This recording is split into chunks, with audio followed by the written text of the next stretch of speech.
Welcome to the E-Commerce Marketing Podcast, the highly rated digital marketing podcast that provides weekly digital marketing tips and strategies from some of the world's top digital marketers and e-commerce entrepreneurs that will help you take your digital marketing to the next level. Sit back and enjoy this power-packed episode hosted by Arlen Robinson, who is an e-commerce entrepreneur and digital marketing expert with over 20 years of experience. Hey, E-Commerce Marketing Podcast listener. Are you looking to increase traffic and sales to your website? You can do this by launching your own affiliate program. Just visit getosi.com and sign up for a free trial today. That's getosi.com. Now get ready to hear from your e-commerce marketing expert of the week as they drill down to give you details on marketing strategies that can help grow your business.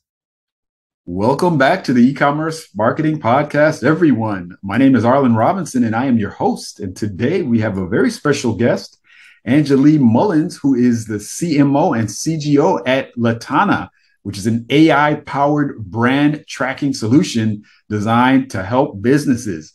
Angelie has worked with companies from all over the world, and her experience spans between high-growth startups, large-scale corporations, and NGOs. She's also been successful in partnering with CEOs, founders, and investors to grow their companies, as well as established corporate leaders to expand their organizations into international markets.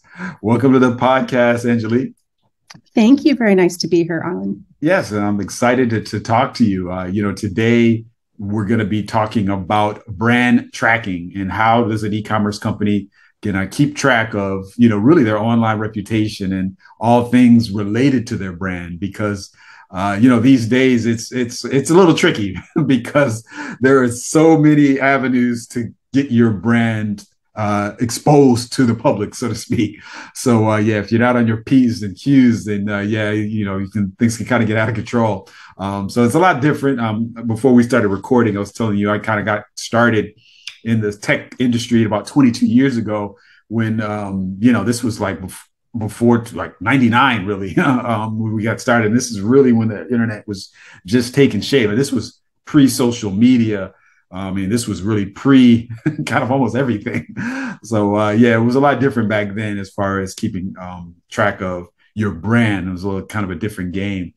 But so we're going to be diving deep into that. But before we do get into all of that, why don't you tell us a little bit more about your background and specifically, how you got into what you're doing today? Wow. Well, long story, so I'll try to make it as short as possible. But I started in the sales field for finance and then really moved into marketing growth, international expansion, a lot of experience in both e-commerce and SaaS.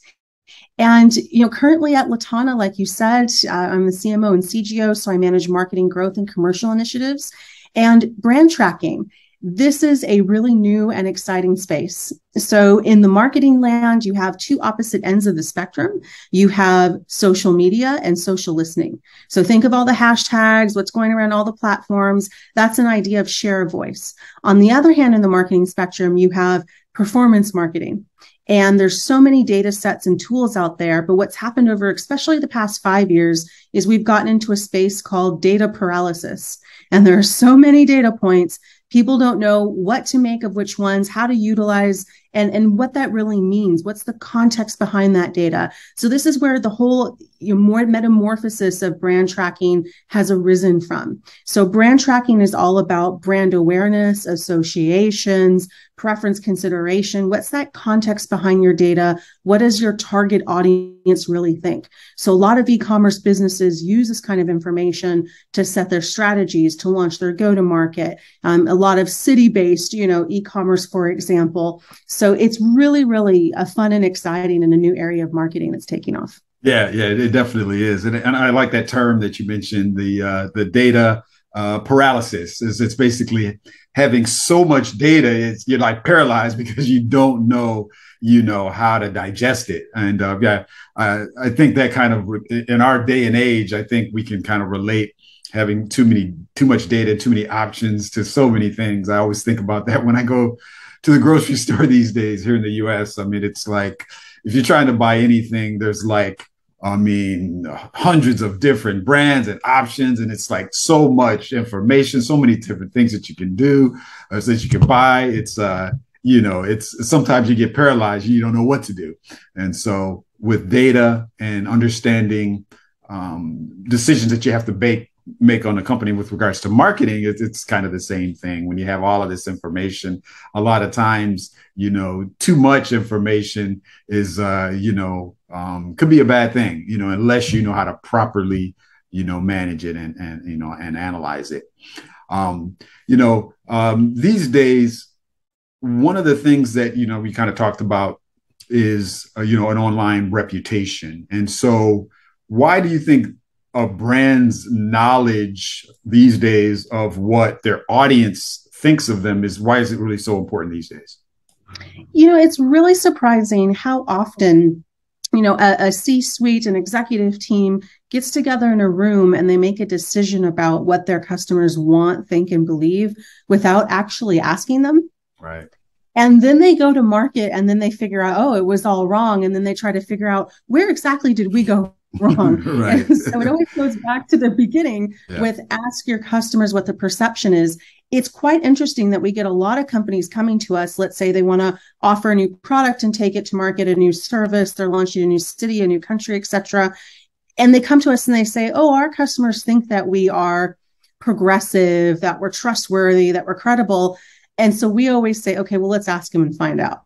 Right. And we have a mobile-based survey platform, and we use that to basically say, okay, what are your target audiences? We ask them specific questions, and we actually get really rich and deep, insightful, information. And sometimes we have to go back to our clients and say, look, what your perception is of your brand and the brand awareness is not the same as what your customers. And this is the most critical information. And over the past 5 to 10 years, in the marketing sphere, this is really what companies have gotten wrong. Mm-hmm. They've just made assumptions from wherever they're getting that from, and they're pushing it into the market, and it's not helping. And usually what the result is of that is decrease in revenue, wrong markets that they're entering in. And you actually see a lot of businesses now, they enter a market, they pull out of the market. That's a very expensive strategic initiative. Yeah, it sure is. And as a business owner myself, I was telling you a little bit about my story. We started as a web development agency. We pivoted to create our own web suite of solutions. I can definitely confess that we fell victim to making a lot of assumptions about the market and what we thought our customers wanted when we were developing some of our solutions. And so, we burned a lot of money, unfortunately, because, we didn't, do the number one thing and ask our customers. We didn't go through and do our due diligence to figure out, what were going to be some solutions that were really needed in certain spaces for certain industries. And so I think a lot of times, we kind of jump the gun, and I know a lot of businesses fall victim to doing that. And, a lot of times as a business owner, you think, your customer, you think, what's best, but you really don't. You have to get in there. You've got to do the surveys. You have to go to all of those places where, your ideal customer, congregates, and figure out, what's gonna work for them. So, that's definitely a lesson learned that we learned on our end here as well, for sure. Now, we're speaking of data. We're in this whole world of so much data, as we mentioned. We're going through, if you have too much data, as I mentioned, you can have this paralysis. But, the key thing, I guess the starting point really when we're looking at getting data to make marketing decisions is really finding some truly reliable ways that, your brand can gather data with regards to your online reputation. What are some of those reliable ways that you can gather some insightful data? So at Latana, we focus in on targeting niche audiences and really identifying the target audience for companies. We do this by having a mobile optimized survey platform. So most people nowadays have a mobile phone. And on the mobile phone, most people are either watching video, shopping, watching YouTube, playing games, etc. And we have basically publisher partners across the world that put these surveys onto these different platforms. So if you've ever been on YouTube and you've been asked to make a survey, or if you've been on a particular game, you've been asked to do a survey or a shopping experience, this is probably us. And so we're asking you to do that. The really nice thing is we have an opt-in platform. So you as the end user that's doing the survey, you have to opt in. We take your information, you know, you're taking the survey, you know the purpose of it. So that way we can guarantee the data and the information. And that also helps us with our personalization efforts as well. So we're able to capture data across the world. So we have the breadth across different markets, and we can also dive really deep. So this is great for particular businesses that they have city-based approaches. So in Europe, for example, over here, it's big in mobility. In the United States, it might be big for, you know, delivery or quick commerce delivery, et cetera. We can go really, really deep and have a very specific and niche audience target. So let's say you have a particular campaign or strategy you're launching in New York City, but you want that to be different from the one you're launching in San Francisco. Yeah. We're able to give you the differences of your target audience in those particular regions. Okay, gotcha. Yeah, that's very important. You know, as far as when you're thinking of e-commerce, when you're talking about understanding your customer base from a regional perspective, it makes sense because there are certain nuances, there's certain likes and things that people like in certain areas that don't necessarily apply, you know, nationally or globally. And so, yeah, you do have to really kind of drill down to figure out, you know, what's your customer's ideal avatar in a particular region, because it's, you know, a lot of times it's just not going to be the same across the board. You know, a lot of times as a business owner, and I talk to e-commerce business owners all day, a lot of times we would like to think, you know, that customer avatar will translate globally because, you know, it would make our job a lot easier when we roll out marketing campaigns. We just know, all right, this is going to be the type of customer that's going to buy our product anywhere in the world. But, you know, that's unfortunately not the case. So, you know, you have to revise your marketing campaigns accordingly based on regionality and things like that. So for sure, that makes sense. Now, you know, you talked about one of the things that some of the things that you guys do with your, you know, kind of AI powered solution to kind of gather data and help businesses make decisions. In that process, once data is actually gathered with regards to the, you know, online reputation, what can be done once a business comes, you know, they get that information back and let's say they find out that, you know, let's just say in the southeast of the U.S., their online reputation is just terrible. You know, they got, you know, horrible reviews there for whatever reason in that particular regionality. You know, it's just terrible. What are some things that a brand can do to try to, once they have that information, have that data, to try to make up for that and try to improve their online reputation in certain areas? So the value of brand tracking comes into play over time. So unlike performance marketing, where you're putting money towards a campaign or initiative and you're getting something back immediately, brand tracking is over time. So a lot of companies come to us and they do monthly tracking or quarterly tracking. One of the first KPIs that we measure with clients is brand awareness. Okay. So what is the awareness of your target market in your particular area? Some companies have great brand awareness, some companies do not. And then we go down the brand funnel, preference, consideration, etc. We also do associations. This is really nice because we can ask clients, what do you associate with this brand? So cool, exciting, interesting, progressive, credible, whatever it is that, you know, each business owner is looking for, we can try to match that to their actual target audience or their, you know, their client base. So that's really nice. We can also ask very specific purchasing questions. So we had a mattress company that's very well known. They came to us and they said, okay, we want to know everyone who's either bought or sold a house in the last 12 months or has moved into an apartment or a flat in the next 12 months, you know, would you consider buying a mattress? We've done similar things, you know, shoes, for example, clothing, cosmetics, all kinds of different things. And we're able to really target down and ask these very specific questions.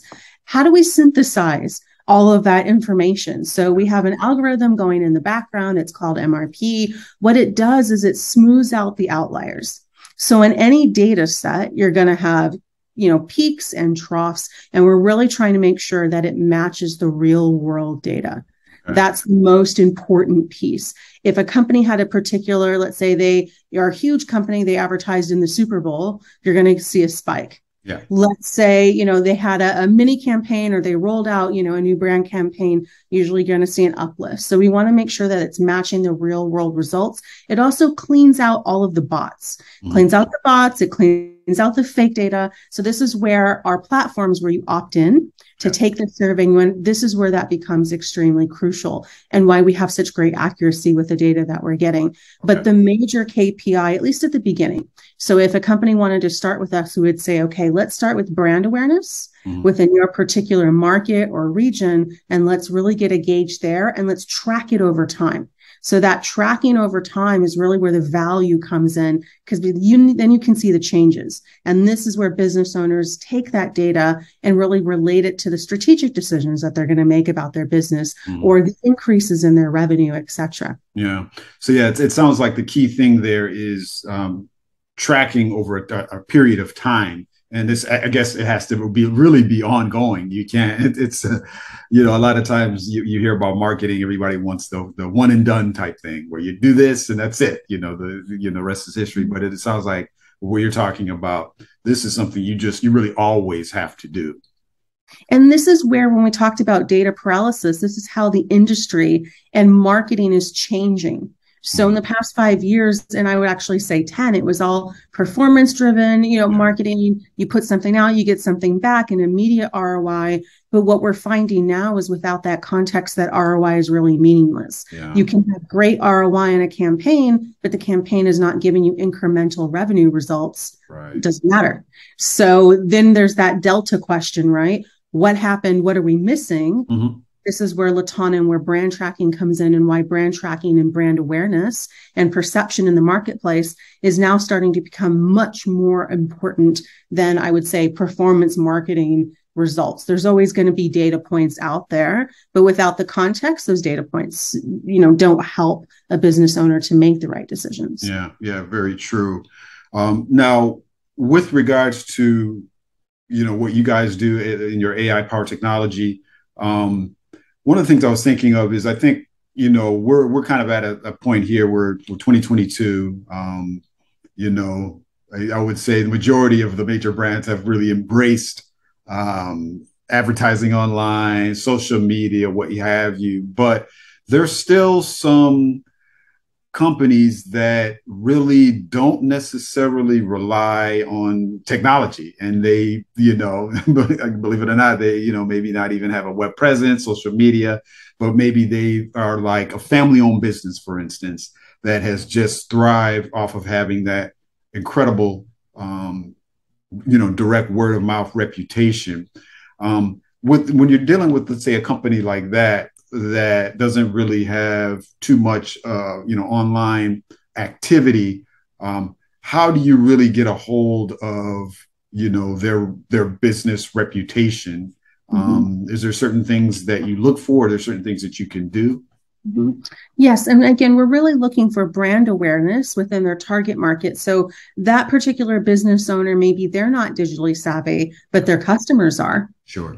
And all of those customers, like I said, most of them have a mobile phone. And if you have a mobile phone, then we can reach you. Gotcha. And so that's really it. And I would actually encourage, local business customers, get digital, get with the digital wave, because this is really going to be the future. Yeah. And a lot of very homegrown local companies, we have the saying, local can be global. Yeah.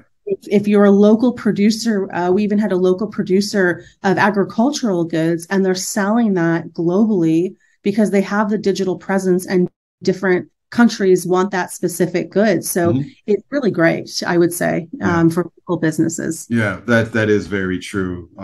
It's just because everything these days is so connected. So even if you're doing something locally, you think it may not matter on the other side of the world, it can, these days, a lot of times I see here in Florida, a lot of times people are focused locally, as far as like locally sourced things like that. But I think that can resonate, all over the world, for sure, even for a small brand. Well, as we get ready to wrap things up, I wanted to see, Angelique, if you could highlight maybe some examples of some different businesses that you guys have worked with or that you're just familiar with in general that have really successfully tracked and measured their online reputation and either made some changes based on what they found out, and what were those things that they did to improve that reputation? Sure, absolutely. So for brand tracking, I mean, what everybody, for example, knows of Headspace, so the meditation app. That's one of our clients. They started with us, United States, and started growing in different markets with us. Okay. So a really great story. They were competing against Calm, which is another very well-known, meditation app. And I would almost say that there's a friendly, competition going on between the two companies, but they really used us to help grow their audience awareness and really help to grow what the specifics are of their target market. So when you look at a meditation app, for example, it's all about, well, what's the demographic split, who's using us and for what? Mm-hmm. And so we really help them nicely there. Another great example of a client is Duolingo, so the language learning app, another great client. So again, they started in one market and then continued to grow with us. When you have language learning, there's all kinds of different audience breakdowns. Mm-hmm. And this is where they really needed, to dive in. We have other examples of physical products, people who are producing organic and vegan food, for example. So if you look at, like Vegans or Beyond Meat or any of these types of companies, they use us as well. And again, they're looking at more regionally and what types of customers are really responding to them. Gotcha. Well, that's great. Thank you for sharing those real world case studies. And, we see that, when you do make the right decisions after getting this data, it definitely makes a difference. And I think the key takeaway here from everything that you said is that it's something, keeping a hold of your online reputation and tracking your brand is something that you have to do for your whole business life, the life of your business, because it's going to be ever changing. And if you're not tracking things consistently, things could get out of control. If, there's something spreading about your business that maybe it's not necessarily correct, or you have a reputation in a certain area that's not correct, unless you're tracking it and finding out what people think and what they're saying, then, you could be losing, a lot of revenue and you don't really even know it. So that's, I think, really the key thing, a key takeaway that I got today. Well, Angelia, it's been awesome talking to you. I've definitely learned a lot. And I know our listeners have as well. But lastly, before we do let you go, I always like to switch gears here just so our audience can get to know you a little bit better. So if you don't mind sharing one closing fun fact about yourself that you think we'd be interested to know. So I've lived all over the world, everywhere from Europe to Australia to the Caribbean, all over the world, of course, the United States as well. So my fun fact is travel, live in as many countries as you possibly can. It's one of the best learning experiences that you can ever do yourself. Yeah, that is so true. Sure. I always try to tell young people, you got to get out there. That's really the only way to kind of broaden your mind, your horizons. And so, yeah, that's awesome to be able to have lived in so many cities and experienced so many things. So thank you for sharing that. Definitely appreciate that. And lastly, before we do let you go, if any of our listeners or viewers want to reach out to you and pick your brain any more about brand tracking or online reputation, what is the best way for them to reach you? So I'm always available on LinkedIn. So if they want to talk to me specifically on LinkedIn, but if they want to look at Latana and brand tracking and consumer insights, latana.com. All right. That sounds good. I definitely encourage people to check you out on LinkedIn and check out latana.com to see how you guys can help them out. And thank you again, Angelia, for joining us today on the E-commerce Marketing Podcast. Thank you for listening to the E-commerce Marketing Podcast. If you've enjoyed this episode, be sure to rate, review, subscribe, and share it with everyone you know. Are you looking to take your digital marketing to the next level, but are tired of weeding through countless YouTube videos with unproven and untrusted marketing strategies? Well, we have the answer for you. The More Sales Every Month online digital marketing course. In this information-packed course, you will learn effective keyword research, link building, content marketing, and much more to attract and convert your site visitors into paying customers. Just go to moresaleseverymonth.com and sign up today for a low one-time fee.